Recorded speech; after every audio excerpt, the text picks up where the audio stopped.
oleh Pegawai Negeri pada Polri, Vide Perkadif Propam nomor 1 tahun 2015 pasal 1 poin ke-7. Perlu penasihat terdakwa ingatkan bahwa Nofriansah Yosua Huta Barat adalah anggota Satgasus dan merupakan organik daripada Bareskrim Mabes Polri. Vide bukti TAN 13 nomor 48 dan TAN 14 nomor 46. Begitu juga dengan Arif Rahman, Cuk Putranto, Baikuni Wibowo, dan Irfan Widianto yang merupakan anggota daripada Satgasus. Bahwa penuntut umum menyampaikan pandangan yang sempit dan dangkal terkait kesimpulan dan analisa seolah-olah dalam kasus ini Paminal telah menyerobot fungsi penyidik kejahatan umum karena melakukan penanganan atau penyidikan terhadap penembakan korban Nofriansah Yosua Huta Barat. Padahal dalam kasus ini Paminal tidak dalam rangka melakukan penyidikan kejahatan pidana umum, melainkan melakukan penyelidikan awal sepanjang kasus tersebut masuk dalam objek penyelidikan Paminal. Vide Perkadif Propam nomor 1 tahun 2015 pasal 1 poin ke-7. Sedangkan penyidikan kejahatan umum tetap dilakukan oleh penyidik Satreskrim sebagaimana ketentuan hukum acara pidana. Dengan demikian, penyelidikan yang dilakukan Paminal sama sekali tidak menghilangkan tahap proses penyidikan kejahatan pidana umum. Vide Perkadif Propam nomor 1 tahun 2015. Bahwa dalil penasihat hukum terdakwa tersebut dikuatkan dengan keterangan saksi Ade Charles, Komjen Polisi Purnawirawan Ugroseno yang merupakan mantan Kadif Propam 2009 sampai dengan 2010 yang menjelaskan, memang merupakan hal yang universal di seluruh dunia, di mana jika ada dugaan anggota yang membuang tembakan atau menembak sebagai peringatan atau menembak seseorang, memang Propam harus turun lebih dahulu dan melakukan tindakan pengamanan senjata, kemudian membuat laporan, dan apabila kemudian pihak reserse yang menangani, maka selanjutnya dapat diserahkan kepada reserse disertai dengan suatu berita acara. 9. Bahwa penasihat hukum terdakwa membenarkan pendapat ahli pidana forensik, yaitu Dr. Robintan Sulaiman, yang memberikan pendapat perintah atasan kepada bawahan tidak harus tertulis, tetapi boleh dilakukan secara lisan, sehingga perintah dari saksi Ferdi Sambo sebagai Kadif Propam Polri kepada saksi Hendra Kurniawan dan yang diteruskan kepada terdakwa Agus Nurpatria Adi Purnama adalah sesuatu yang wajar dan tidak melawan hak ataupun melawan hukum. Bahwa pendapat ahli pidana forensik yaitu Dr. Robintan Sulaiman tersebut sama sekali tidak dapat dibantah oleh penuntut umum dalam persidangan ini. Namun anehnya, penuntut umum malah mengarahkan pada sebuah kesimpulan bahwa perintah lisan yang disampaikan oleh saksi Ferdi Sambo kepada saksi Hendra Kurniawan berkonotasi negatif. Dengan memotong sebagian pendapat ahli bahasa Profesor Andika Duta Bahari sebagai jurus aneh untuk melindungi argumentasinya dalam surat tuntutan. Bahwa kami menilai penuntut umum tidak cermat untuk mencerna pendapat ahli bahasa Profesor Andika Duta Bahari dalam persidangan secara utuh. Penasihat hukum membantah dalil penuntut umum mengenai mengenai frase cek dan amankan untuk mengamankan skenario peristiwa.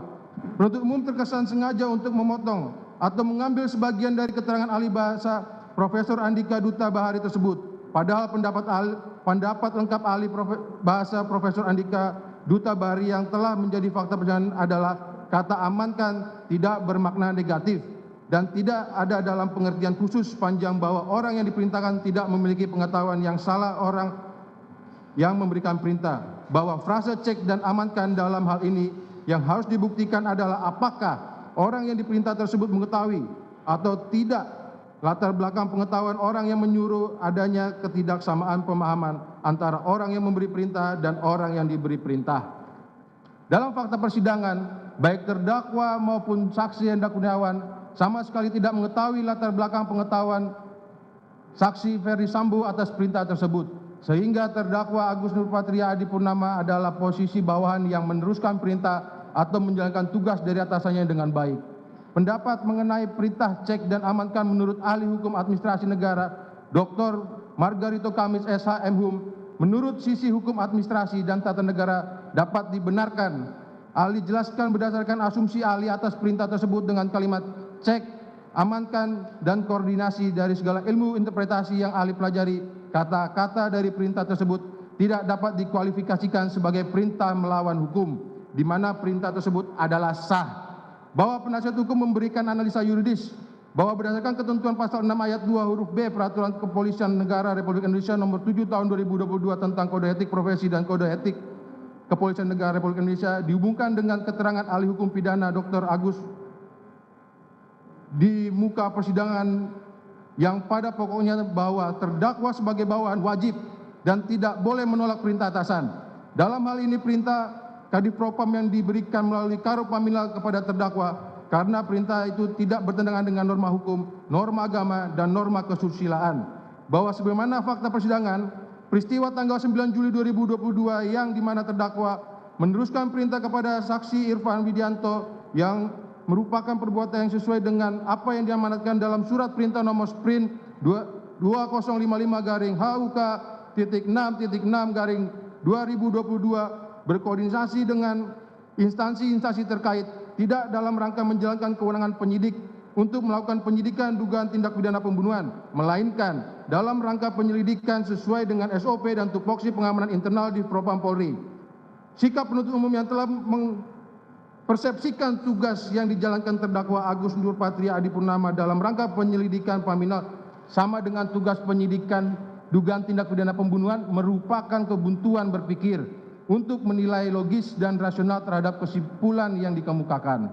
Sebagaimana dijelaskan dalam uraian sebelumnya, bahwa dalam kasus ini Paminal tidak dalam tugas melakukan penyidikan kejahatan pidana umum, melainkan melakukan penyelidikan awal sepanjang kasus tersebut masuk dalam objek penyelidikan Paminal, sedangkan penyidikan kejahatan umum tetap dilakukan oleh penyidik Reskrim sebagaimana ketentuan hukum acara pidana, sebagaimana pasal 4 Perkap nomor 13 tahun 2016 tentang pengamanan internal di lingkungan Kepolisian Negara Republik Indonesia menyebutkan objek Paminal di lingkungan Polri sebagaimana dimaksud pada ayat 1 dilakukan penyelidikan apabila terdapat dugaan adanya pelanggaran disiplin, kode etik profesi Polri termasuk pelanggaran atau penyimpangan yang diduga dilakukan oleh pegawai negeri pada Polri dan Perkadif Propam nomor 1 tahun 2015 pasal 1 poin ke-7 yang menyebutkan penyelidikan Paminal Polri adalah rangkaian tindakan penyelidik untuk mencari dan menemukan fakta-fakta hukum suatu peristiwa yang diduga sebagai pelanggaran disiplin, pelanggaran KEPP, dan tindak pidana yang melibatkan pegawai negeri pada Polri yang diduga atau terindikasi dalam penyalahgunaan wewenang, pengesampingan, kelalaian atas kewajiban, pengutamaan hak serta penyalahgunaan materi Polri, dan penyalahgunaan bahan keterangan. Bahwa penuntut umum dalam argumentasinya seakan-akan memaksa terdakwa untuk menyadari, mengerti, memahami aturan SOP yang berlaku di institusi Polri dengan kewenangan melakukan penyidikan. Padahal terdakwa Agus Nurpatria Adipurnama maupun saksi Hendra Kurniawan tidak dalam posisi sebagai penyidik Reskrim. Kami menilai penuntut umum terlalu berhasrat untuk sengaja mencari celah-celah yang dapat menyudutkan terdakwa, namun yang hasilnya malah argumentasi bias.